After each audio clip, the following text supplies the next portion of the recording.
अखंडमंडलाकारं व्याप्तं येन चराचरं तत्पदं दर्शितं येन तस्मै श्री गुरुवे नमः।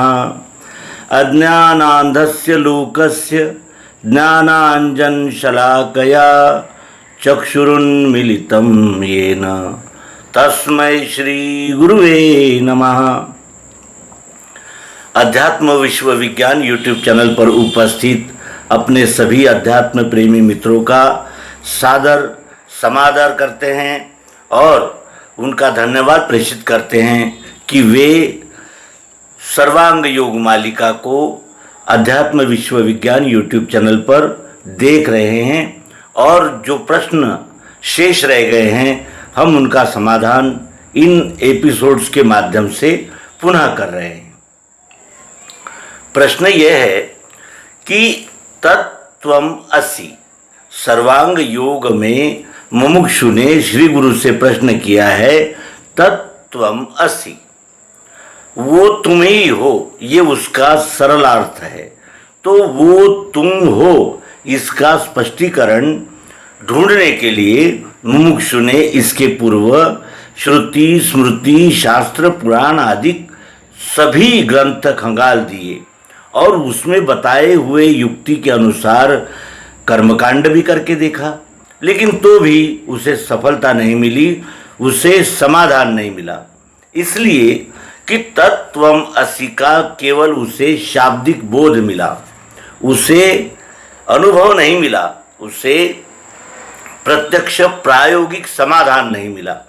इसीलिए वो भटक रहा था और अनेक मतों पंथों ग्रंथों के उसने अध्ययन किए, उसका परिशीलन किया, फिर भी उसके मन को समाधान नहीं मिला और वो सद्गुरु से पूछने लगा कि कहे तश्रुति वो क्या है त्वम रहता कहाँ, असि कहा जिसे वो क्या ध्यान में बैठता नहीं। फिर वो पूछता है उसको कैसे देखना चाहिए, जो देखता है वो कौन है, जानना चाहता हूँ, मैं सुनना नहीं चाहता, मैं अब जानना चाहता हूँ। जैसे अर्जुन ने कहा था कि मैं आत्मा को प्रत्यक्ष देखना चाहता हूँ और यदि आप समझाने में दिखाने में समर्थ हो तो आप अवश्य ही मुझे अव्यय आत्मा का दर्शन कराइए। यहाँ मुमुक्षु तत्त्वम असि का स्पष्टीकरण चाहता है।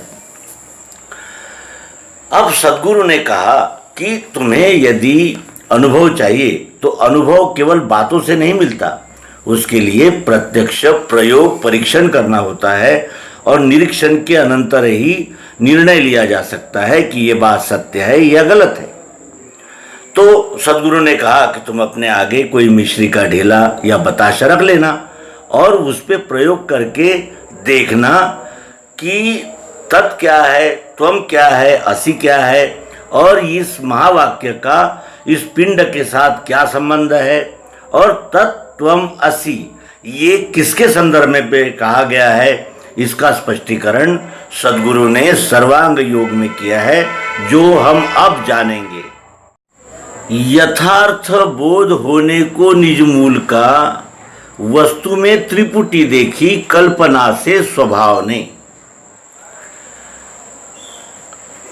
प्रश्न यह है कि वस्तु का यथार्थ बोध होने के लिए और वस्तु के स्थायी स्वरूप का अनुभव होने के लिए कहा गया कि यथार्थ बोध होने को, यथार्थ बोध के नाम पर तो अनेक मत पंथ संप्रदाय वेद उपनिषद अनेक ग्रंथ निर्माण हुए हैं, लेकिन बोध नहीं हुआ।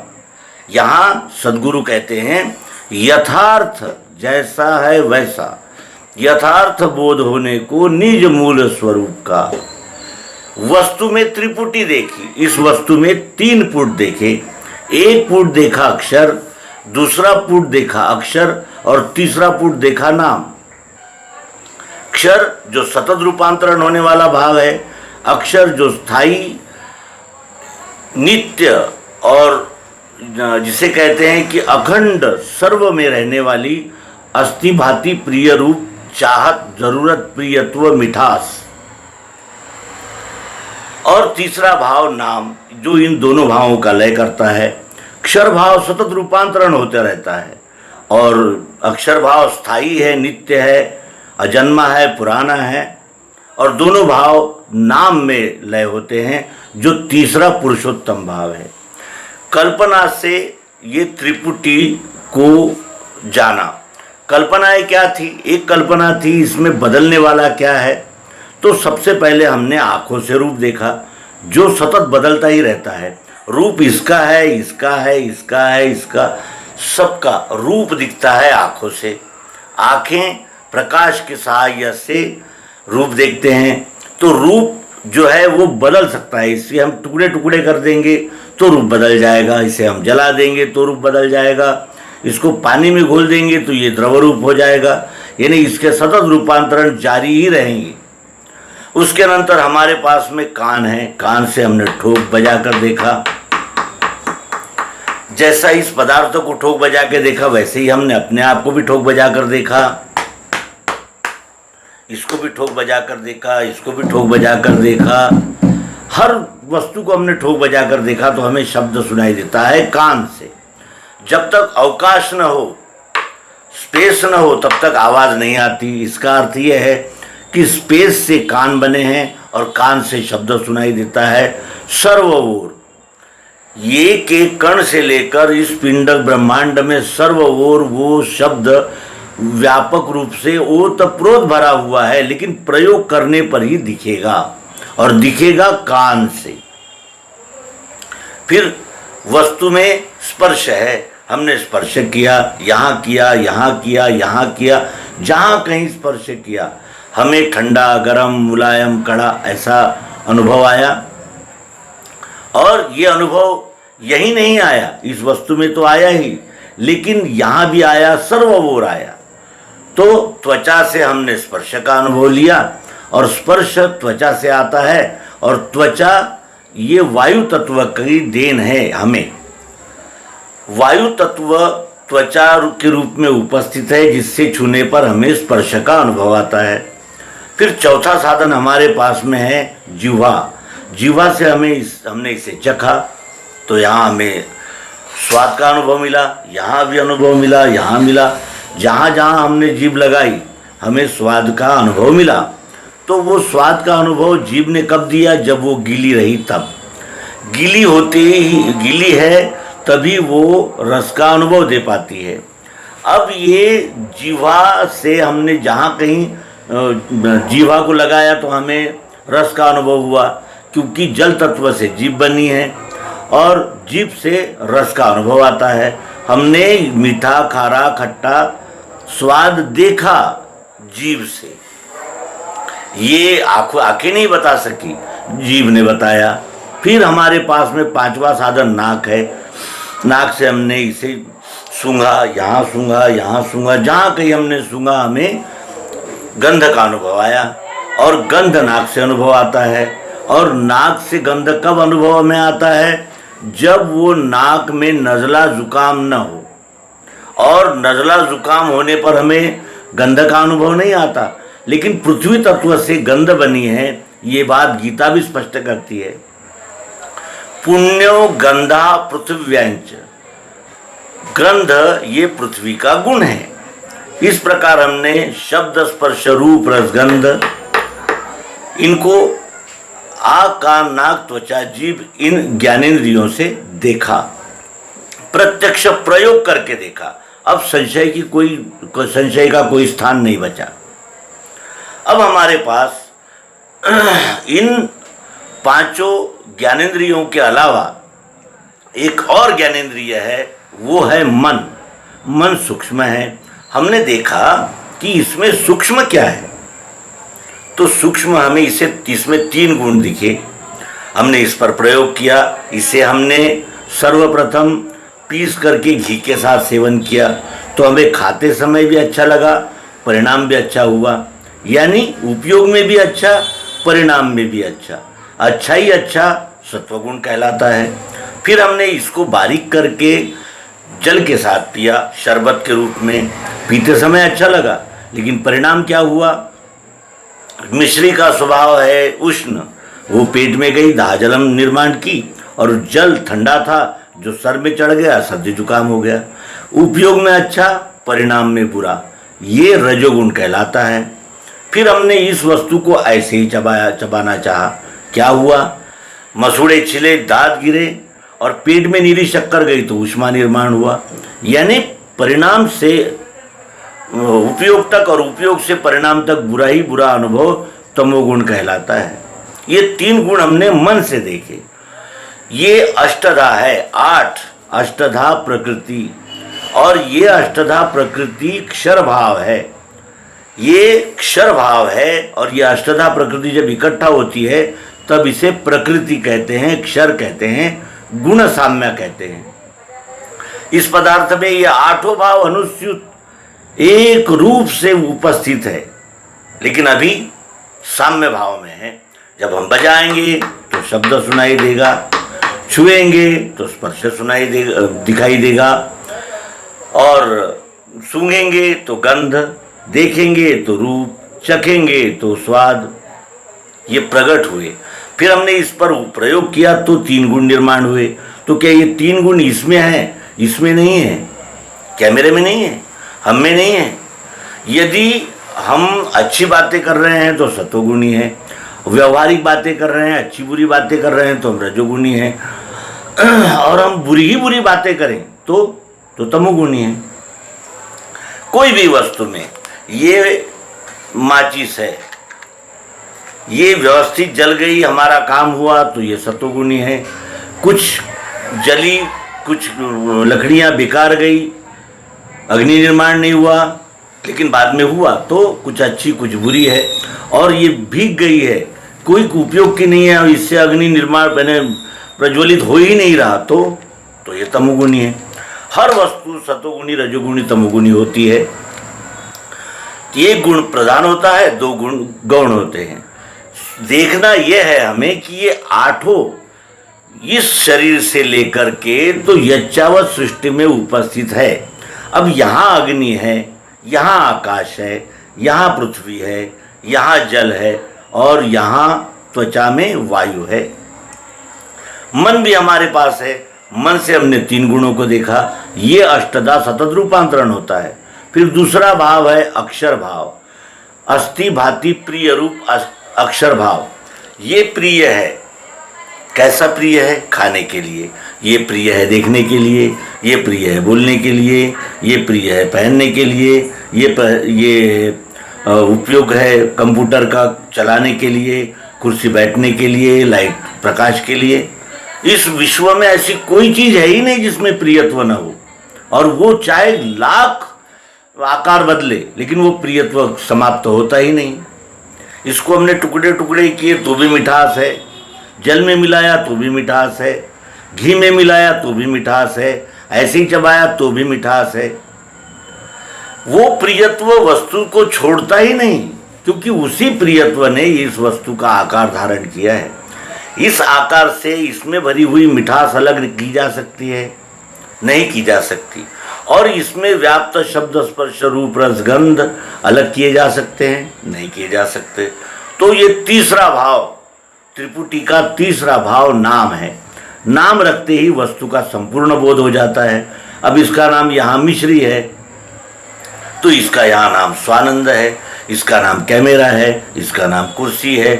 अनेक घटक मिलकर जो बना है वो पदार्थ है, लेकिन मूल में क्या है? मूल में है अस्थि भाति प्रियत्व रूप, चाहत जरूरत प्रियत्व, वो आत्मा। और ये दोनों भावों का लय नाम में होता है। मिश्री कहते हैं इसमें। पंच महाभूतों से 5 तन्मात्राएं, शब्द स्पर्श रूप रसगंध, और मन से 3 गुण अनुभव में आए। फिर इसमें हमने चख के देखा तो इसमें खाने की मिठास आई, इसको पहन के देखा तो देखने की मिठास पता चली। और दोनों एक ही भाव में, यानी नाम में दोनों भावों का लय हो जाता है, जिससे तीसरा पुरुषोत्तम भाव कहते हैं। अब यहाँ यथार्थ बोध होने को निज मूल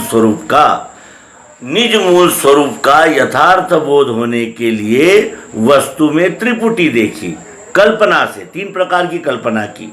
एक कल्पना की बदलने वाला क्या है, दूसरी कल्पना की बदलने वाला नहीं है, ऐसा क्या है, और तीसरी कल्पना की कि ये दोनों भावों का लय कैसे होता है, तो नाम में होता है। यहाँ तीसरा अध्याय समाप्त होता है। हम खोज कर रहे हैं कि सर्वांग योग का अंतिम निष्कर्ष है मैं ही संपूर्ण विश्व हूं। अब मैं ही संपूर्ण विश्व हूं, कैसे हूं, इसकी खोज करने के लिए ही इस चर्चा का ये दूसरा भाग हम प्रसारित कर रहे हैं। फिर चौथे अध्याय से इसी बात को विस्तार से कहा गया कि तुम इसे नाक से सूंघ के देखो, गंध पता चलेगी, इसे ठोक बजाओ, शब्द आवाज सुनाई देगा। फिर छठवें अध्याय में आत्मा को समझाया गया।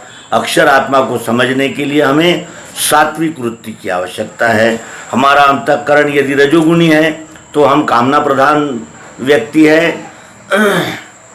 और रोचक यानी वर्णन से ही हमारा समाधान हो सकता है। यदि हम तमोगुणी हैं तो हम पत्थर की भी पूजा कर सकते हैं, हमारा भगवान एक कोने में भी रह सकता है। तीर्थ, उपवास, बलि, अंधश्रद्धा, अंधविश्वास में भी हमारा समाधान हो सकता है यदि हम तमोगुणी है तो। और यदि हम सतोगुणी हैं तो जब तक यथार्थ बोध नहीं होगा हमारा समाधान नहीं होगा, फिर वो किसी भी ग्रंथ में लिखा हुआ क्यों न हो, क्योंकि प्रयोग से ही हमें अनुभव होता है।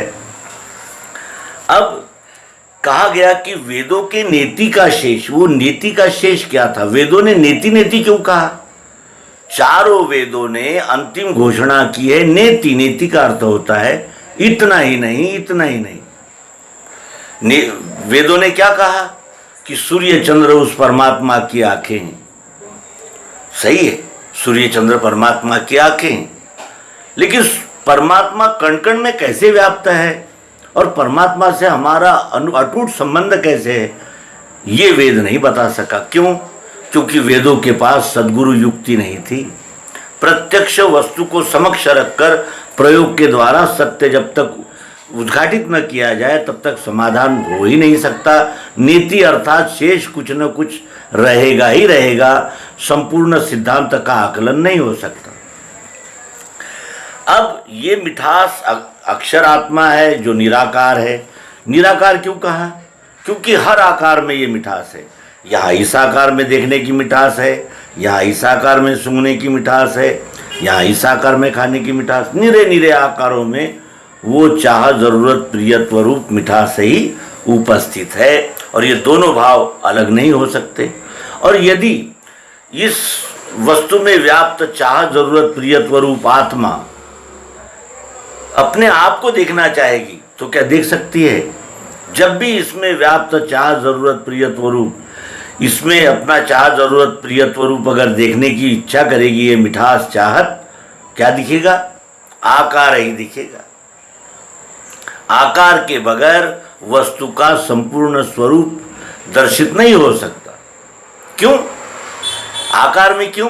क्योंकि वो वस्तु ने ही, यानी उस स्वभाव ने ही वस्तु का आकार धारण किया है। और वस्तुओं का स्वभाव ये जोड़ा है। वस्तु से स्वभाव अलग नहीं हो सकता, स्वभाव से वस्तु अलग नहीं हो सकती। इसीलिए ये दोनों भाव नाम में आ गए। अब नाम का विश्लेषण करते हैं कि नाम है उसके आगे इन दोनों भावों का लय नाम में होता है। ये जानकर बुद्धि लय को प्राप्त करती है, यानी बुद्धि का संपूर्ण समाधान हो जाता है कि इससे ये अष्टधा भाव भी अलग नहीं हो सकते, चाह, जरूरत, प्रियत्व रूप मिठास भी अलग नहीं हो सकती, और नाम के बगैर इसका बोध ही नहीं हो सकता। ये तीनों भूमिकाएं एक ही वस्तु की है। अब ये जब पता चल गया तो अब प्रश्न ये आया कि मैं ही संपूर्ण विश्व कैसे हूं? मैं तो अभी इस वस्तु पर प्रयोग कर रहा था, इस वस्तु पर प्रयोग कर रहा था और जान रहा था कि एक एक कण में ये सभी तीनों यानी जो भूमिकाएं हैं, त्रिपुटी है, ये तीनों त्रिपुटी में ये सारा संसार है। लेकिन अब प्रश्न यह आता है कि सद्गुरु कहते हैं कि मैं ही संपूर्ण विश्व हूं, तो कैसे? रूप का अनुभव आंखें ले रही है, शब्द का अनुभव कान ले रहे हैं जो आकाश तत्व से बने हैं। उद्देश्य यह है कि मैं ही संपूर्ण कैसे हूँ, मैं ही संपूर्ण विश्व कैसे हूँ। ये अग्नि है, ये आकाश है, यहाँ पृथ्वी है, यहाँ जल है, यहाँ वायु है। मन से हमने देखा तो वो त्रिगुणात्मक निकला। कफ वात पित्त रूप से ये हमारे शरीर में कार्य कर रहा है, जो त्रिगुणात्मक है। उत्पत्ति स्थिति लय, ये तीनों आप ही आप, उत्पत्ति स्थिति और लय का यह अखंड चक्र चल रहा है। तो तीनों गुण कहाँ है? हम में ही है। इसे ही वेदों ने ब्रह्मा विष्णु महेश कहा है। ब्रह्मा कहा है रजोगुण को, जो उत्पत्ति कारक है। विष्णु कहा स्थिति को, जो संगोपन पालन पोषण करता है। और महेश कहा लय को, तमोगुण से, पित्त रूप से वो तमोगुण हम में उपस्थित है, जो पित्त बनकर कार्य कर रहा है और हमारे शरीर में अहंकार बना है। मैं, ये मैं कहने वाला जीव भाव अहंकार। तो कहने का आशय यह है कि जो अब इसमें का रूप, इसमें का रूप, इसमें का रूप, इसमें प्रकार अलग अलग है, लेकिन रूप तो एक ही है और वो आंखों से ही दिखता है। रूप के प्रकार अनंत है, लेकिन रूप एक ही है। तो जैसे अग्नि यहाँ है, वैसे ही अग्नि रूप के माध्यम से यहाँ है, यहाँ है। हर जगह अग्नि ही अग्नि है, देखने के लिए तो यहाँ भी अग्नि है। इस तरह ये पंच महाभूत सर्व ओर है, जैसे सर्व ओर है वैसे ही इस पिंड में भी है, इस अधिष्ठान रूप पदार्थ में भी है। ये शब्द स्पर्श रूप रसगंध सब तरफ है, जो यहाँ वहाँ है वो यहाँ है। तीन गुण जो सर्व ओर है वो इसमें है। चाह जरूरत प्रियत्व रूप आत्मा सब में है, वही आत्मा यहाँ है। और ये जैसे सभी वस्तुओं के नाम हैं, मिश्री, कुर्सी, कैमरा, चश्मा, वैसे ही इसका भी यहाँ नाम है स्वानंद। यानी इस विश्व में और ये पिंड में कोई भी भेद नहीं है। जैसे हमारे शरीर का एक अंग हमारा हाथ है, वैसे ही इस विश्वरूप परमात्मा के एक अंग ये पिंड भी है। जब हमारे हाथों को वेदना होती है तो संपूर्ण शरीर को वेदना होती है। उसी प्रकार इस विश्वरूप परमात्मा के किसी भी अंग को पीड़ा होगी, दर्द होगा, दुख होगा, तकलीफ होगी, तो उसका प्रतिध्वनि इस संपूर्ण विश्व की रचना में होगा ही होगा, क्योंकि ये एक दूसरे से जुड़े हुए हैं, अनुस्यूत है। और इसीलिए भगवान कहते हैं कि एक ही वस्तु में जानो कल्पित भाव तीन ये, निज रूप लखाने को वेदों में कल्पना किए। निज रूप लखाने के लिए वेदों में तीन प्रकार की कल्पना की गई है। और ये जब बुद्धि में स्थित हो जाता है कि ये तीन प्रकार की कल्पनाएं वस्तु के ऊपर ही की है, वस्तु को जानने के लिए की गई है, वस्तु तो एक ही है। इसमें से शब्द स्पर्श रूप रस गंध अलग अलग नहीं निकाल सकते, इसमें भी नहीं निकाल सकते, इससे भी नहीं निकाल सकते। चाह जरूरत प्रियत्व रूप इससे भी नहीं निकाल सकते, इससे भी नहीं निकाल सकते। नाम इसका भी है, इसका भी है। और ये बोध जब हो जाता है, जो सर्व ओर है वही यहाँ है, तब ये सभी अंगों की गवाही लेकर यह अहंकार कहता है कि हाँ, मैं ही संपूर्ण विश्व हूँ, मैं अग्नि हूँ, मैं आकाश हूँ, मैं रस हूँ, मैं गंध हूँ, मैं स्पर्श हूँ, मैं सतोगुण हूँ, रजोगुण हूँ, तमोगुण हूँ, मैं चाह जरूरत प्रियत्व हूँ। और नाम पुरुषोत्तम भाव जो यहाँ है, नाम वही सर्वत्र ये नाम भाव व्याप्त है। मैं ही संपूर्ण विश्व हूँ और मैं ही संपूर्ण विश्व हूँ, ये धारणा जब अकंप होती है तब क्या होता है? निज रूप लखाने को वेदों में कल्पना किए, बुद्धि में स्थित होवे ये मैं ही संपूर्ण विश्व हूँ। अकंप धारणा बैठे। अकंप धारणा कब बैठती है? जब हम प्रयोग द्वारा जांच परख कर किसी सिद्धांत को मानते हैं, तब हमारी धारणा डुलमुल नहीं रहती। अकंप धारणा बैठे, गया द्वैत समाधि सो। अब दो रहे ही नहीं। इस विश्व से ये पिंड अलग नहीं है, ये दोनों एक ही के दो भाव है। यहाँ इतना आकार है तो इसका आकार यहाँ ऐसा है। अनंत आकारों प्रकारों में वो एक ही विश्वरूप परमात्मा अनेक रंग रूप धारण करके स्वयं का आनंद ले रहा है। और भगवान श्री कृष्ण जी भी गीता में कहते हैं कि ये देख ले, मेरे अनंत हाथ है, पेट है, सब मेरा ही विस्तार है, मैं ही संपूर्ण विश्व हूँ। अकंप धारणा बैठे गया द्वैत समाधि सु। द्वैत चला जाने पर हमारी बुद्धि समत्व में स्थित हो जाती है, और समत्व में जब बुद्धि स्थित हो जाती है तब हम जानते हैं कि मुझसे अन्य कोई है ही नहीं। शोषण पीड़न करने के लिए दूसरा चाहिए, हम अपने आप को कभी शोषित और पीड़ित नहीं करते। इसीलिए यहां कहा गया है कि उसको अनन्यता मिली और वेदों का सार भी मिला। वेदों का सार क्या है? सर्वम खल्विदम ब्रह्म, ये सब ब्रह्म ही है। और जब सब ब्रह्म है तो ये भी क्या है? क्या ये ब्रह्म से अलग है? ये भी तो ब्रह्म ही है। ऐसा सर्व ओर ब्रह्म का अनुभव लेने पर फिर हमारी अकंप धारणा बैठती है। और ये धारणा जब बैठ गई तो जैसे मैं इस हाथ को स्वच्छ करता हूँ, इस चेहरे को स्वच्छ करता हूँ, इस शरीर को कुछ व्याधि हो जाए तो उसका इलाज करता हूँ, उपाय करता हूँ। क्यों? क्योंकि ये मैं हूँ। उसी प्रकार ये विश्व मेरा ही स्वरूप है, मैं ही विश्वरूप हूँ। तो इस विश्वरूप परमात्मा की सेवा कैसे की जाए? तो वो सेवा 4 प्रकार से होती है। ज्ञान लेना देना, न्याय रक्षा करना कराना, व्यापार गोपालन करना कराना और श्रम सेवा। ये चारों प्रकार से सेवा करके ही इस विश्वरूप परमात्मा के साथ हम अनन्यता का आनंद ले सकते हैं। आज भी हम वही कर रहे हैं। ज्ञान विज्ञान लेना देना चल ही रहा है, न्याय रक्षा का कार्य चल ही रहा है, व्यापार गोपालन हो ही रहा है, श्रम सेवा हो ही रहा है। लेकिन आज अंतर है। आज हम अटूट अनन्य संबंध जानकर अब जब व्यवहार करेंगे इस विश्व के साथ तो वो कैसा होगा? अनन्यता का व्यवहार होगा। क्योंकि अब मुझ में और इस विश्व में कोई अंतर है ही नहीं। मैं अपने आप को नहीं ठग सकता। उसी प्रकार इस विश्वरूप परमात्मा की सेवा 4 वर्ण के द्वारा मैं ईमानदारी से करूँगा तो मुझे आनंद मिलेगा और मेरी उन्नति होगी। मेरी यानी जिसे कहते हैं कि अधोगति नहीं होगी, मैं ऊर्ध्वा। और इसके लिए गीता कहती है कि अंत काल में भाव जो जिसके मन बस जाए, उसी भावना शक्ति से वही रूप बन जाए।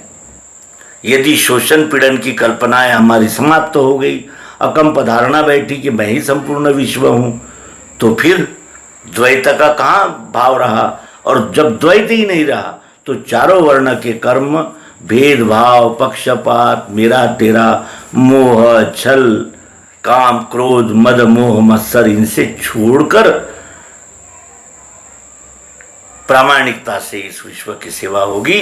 क्योंकि अब हम जानते हैं मैं ही संपूर्ण विश्व हूं। और ये बोध हृदय में स्थित होते ही फिर चातुर्वर्ण के द्वारा ये सेवा अनन्य भाव से होने लगती है। तो मित्रों, मैं ही संपूर्ण विश्व हूं, इस सर्वांग योग के घोष वाक्य का हमने विश्लेषण करने का प्रयास किया। और इस विश्लेषण में कुछ त्रुटियां हो तो आप कमेंट बॉक्स में अवश्य ही नमूद करें। धन्यवाद। नर्मदे हर। सद्गुरु भगवान की जय।